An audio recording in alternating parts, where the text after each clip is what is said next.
ধরুন আপনি একদিন একটি গর্ত খুঁড়তে শুরু করলেন আর থামলেন না। আপনার লক্ষ্য পৃথিবীর কেন্দ্র পর্যন্ত। কি ভাবছেন শেষ পর্যন্ত কি পাবেন? আগুন, লাভা নাকি কিছুই না? প্রথমে সবকিছু সহজই লাগবে। মাটি, পাথর এসব পার করবেন, কিন্তু যত নিচে নামবেন তাপমাত্রা তত বাড়তে থাকবে। প্রতি কিলোমিটারে তাপ বাড়ে প্রায় 25 থেকে 30 ডিগ্রি সেলসিয়াস।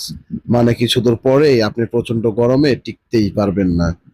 আরো নিচে গেলে আপনি পৌঁছাবেন পৃথিবীর মেন্টলে। এখানে আছে গলিত পাথর, লাভা, তাপমাত্রা হাজার হাজার ডিগ্রি। আপনার শরীর তো দূরের কথা, কোনো যন্ত্রও এখানে বেশিক্ষণ টিকতে পারবে না। ধরুন আপনি কোনোভাবে পৌঁছে গেলেন কেন্দ্রের কাছে। এখানে তাপমাত্রা সূর্যের পৃষ্ঠের মতো, প্রায় 5,000 থেকে 6,000 ডিগ্রি সেলসিয়াস। চারপাশে গলিত লোহা আর ধাতু। এখানে কোনো ফাঁকা জায়গা নেই।